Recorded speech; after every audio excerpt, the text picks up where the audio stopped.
मस्जिद से अज़ा को खतरा बना दिया गया। अरे तुम्हारा क्या नुकसान हुआ?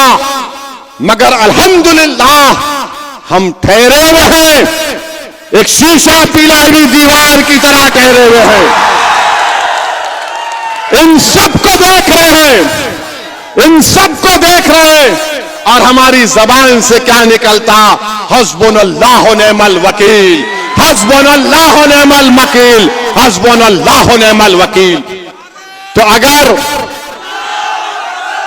कभी तुमने ये भी तो सोचा कि मेरी शनाख्त आज खतरे में आ गई, मेरी पहचान खतरे में आ गई, मेरे नौजवानों का मुस्तकबिल खतरे में आ गया, मेरा हिजाब उसको खतरा बना दिया गया, मेरा हलाल गोश्त मुल्क के लिए खतरा बना दिया गया, मेरी मस्जिद से अज़ा को खतरा बना दिया गया।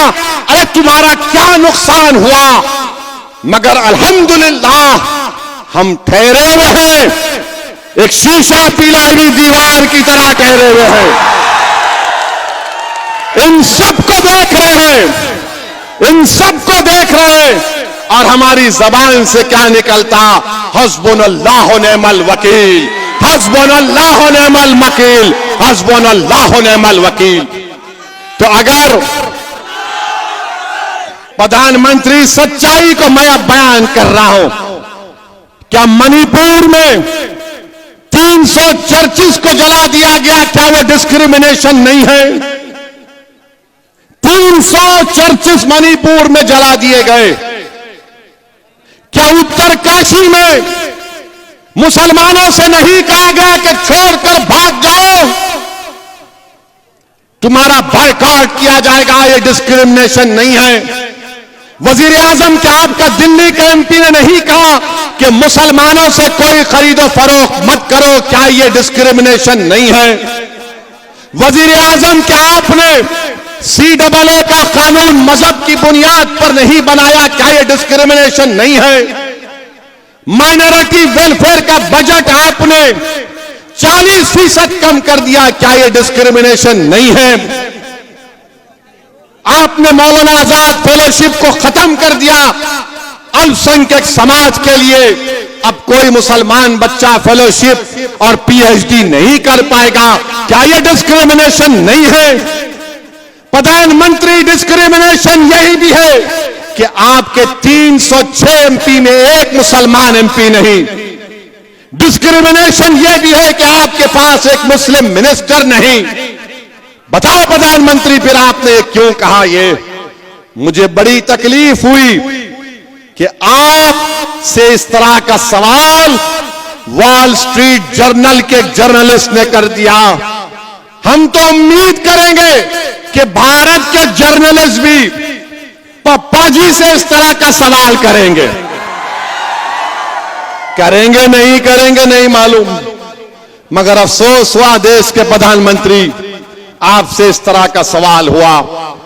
दूसरी बात, जो देश के प्रधानमंत्री वजीर आजम ने वहां की कांग्रेस को तकरीर की, जिसमें अमेरिका के पार्लियामेंट कांग्रेस और सेनेटर्स बैठे हैं, उसमें प्राइम मिनिस्टर ने कहा कि हमको 75 साल की आजादी 1000 साल की गुलामी के बाद मिली।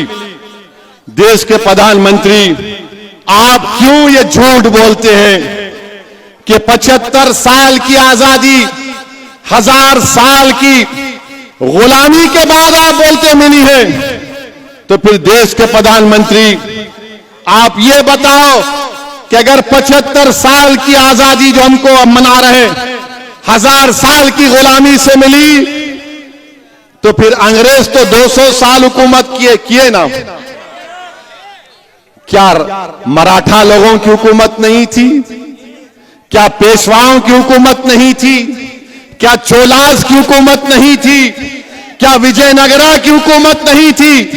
क्या यादवा हौसला की हुकूमत नहीं थी? क्या गुलाम जिसका नाम मलिक अंबर है उसकी हुकूमत नहीं थी? प्रधानमंत्री, आप कहां भूल जाते हैं? आप खाली एक ही आंख से देखते, बस वो दिख गया, वो नहीं छे। प्रधानमंत्री, लाल लाल किले पे जो खड़े हो कि आप 15 अगस्त को झंडा लहराएंगे, ताजमहल, ये सब क्या है? ये भी तारीख का हिस्सा है प्रधानमंत्री, हिस्ट्री का हिस्सा है। मगर जो 500 साल पहले हुआ, आप असदुद्दीन ओवैसी से पूछ रहे, तुम बोलो है?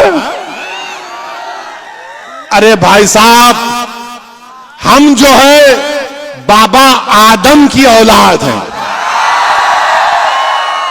सुनो फडणवीस, हम बाबा आदम की औलाद हैं।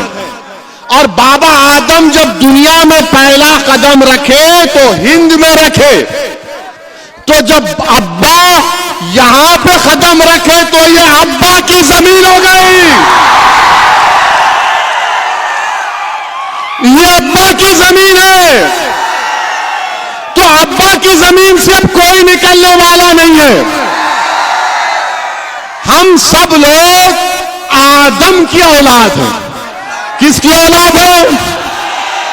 बाबा आदम, हमारे अब्बा, डैडी, पापा, अब्बू, बॉस, ये समझना है।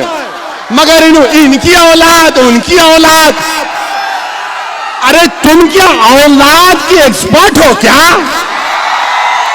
तोबा तोबा, ऐसा नहीं होना, ना ना। अच्छा, अब आप इन्हें फोटो रखा तो भारत का जब कॉन्स्टिट्यूशन बना, भारत का जब आईन बाबा साहेब अंबेडकर बना दिए, उसकी पहली किताब में बाबा साहेब अंबेडकर ने पहली किताब बनाई। जितने कॉन्स्टिट्यूएंट असेंबली के लोग थे, उन सब ने उस पर दस्तखत की। उस सब पर, सुनो भाई, उस सब पर उन्होंने साइन की। बड़े बड़े लोग जिन्होंने इस मुल्क को आईन दिया, जो कॉन्स्टिट्यूएंट असेंबली में जो लोग बैठे थे, उनका दिमाग, उनकी सोच, उनकी फिक्र, उनकी कुर्बानी नरेंद्र मोदी से बड़ी थी, हर एक से ओवैसी से बड़ी थी। उस पहली किताब में सबके फोटोज है, उसमें टीपू की भी फोटो है। आप निकाल दो उस फोटो को, आप निकालो ना उस फोटो को, दम है तो निकालो। उस पहली किताब जिसको हमारे कॉन्स्टिट्यूएंट असेंबली के 4 फादर्स ने साइन किया, फोटो निकालो। अकबर की फोटो, झांसी की रानी की फोटो, गुरु नानक की फोटो, राम सीता लक्ष्मण की फोटो, गौतम बुद्ध की फोटो, महावीर की फोटो। अरे यही तो भारत है। मगर इनको 1000 साल में इनको विजयनगरा याद नहीं आता, चोलास याद नहीं आते।